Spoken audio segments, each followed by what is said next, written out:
كاظم إسماعيل القاطع على هذه الشهادة، وبانوراما شعرية يقدمها مجموعة من الشعراء الشباب. أنا شاهد بحروف تقولها بسكتة، يا شاعر هالسؤال يدور يبقى يدور من همته. أنا نهر القوافل ما تلم مجروف، أنا نهر القوافل ما تلم مجروف، إذا حمل القصيدة يميل عدلته، لمن أكتب على حيل العروض يقوم، أنا المجنون ليل جنون جملته، أنا العلم القواعد مبدأ الإعراب علمته، أنا الكل شاردات القول ما هميت، ولو ظل سيبويه يفكر بحته. وأنا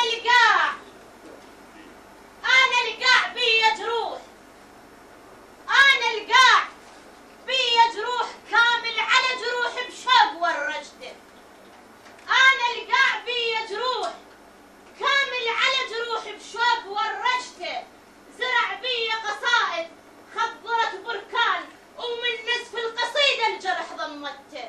أنا شاهد الجرح القاع صرت ضماد، أنا شاهد الجرح القاع صرت ضماد، بحروف القصيدة اللي كتبتها عناد، يا كامل قوم يا اللي حضنت قاعي من الجبل للهور، وبعين زرعتها وخضرت بغداد.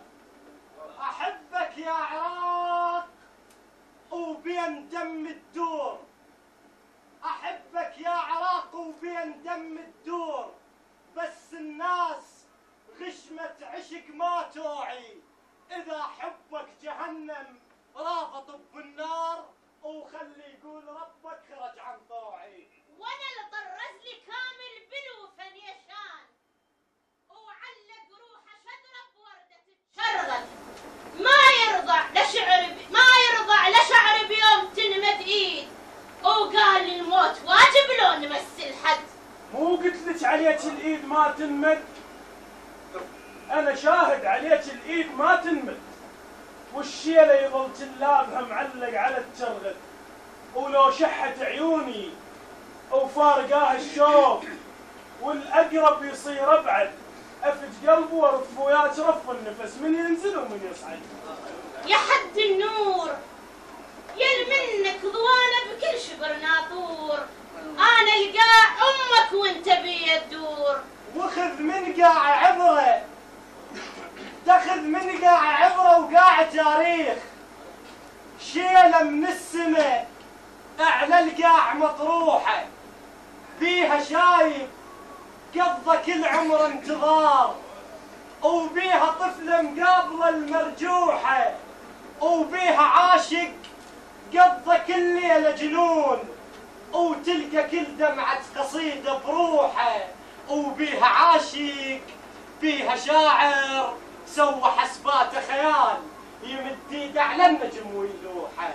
ابد ما مات كامل، لا ابد والله، لان ويانا عاش وعاشت اشعاره، وثمر ذيك السنين اللي بيها يزرع خير، ترى بكرر هسه خضرت داره، ودار بخيال الشعر حسيته يمي قعد، نادمني حد الصبح يشرب واقول له بعد، وخرت له من القهر مرينا بيكم حمد، دمعت عين الشعر شمنا وبكينا وياه، دمعت عين الشعر شمنا وبكينا وياه.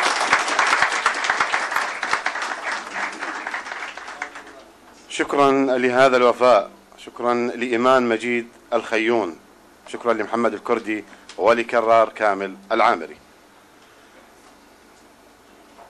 من مدينة الذهب الأسود ومن كل العراق التآخي، الحب والأدب والشعر، وبالنيابة عن مثقفي كركوك نبارك جمعكم هذا ونقدم كل المودة لشاعر فراتي عراقي عاش في كركوك وقدم لها كل الإبداع، وخرج من معطفه الكبير الكثير من أدباء ومبدعي كركوك. سلاما لكامل العامري، سلاما قبله للعراق، سلاما للجميع. جعفر نجم العيساوي، مدير البيت الثقافي في كركوك.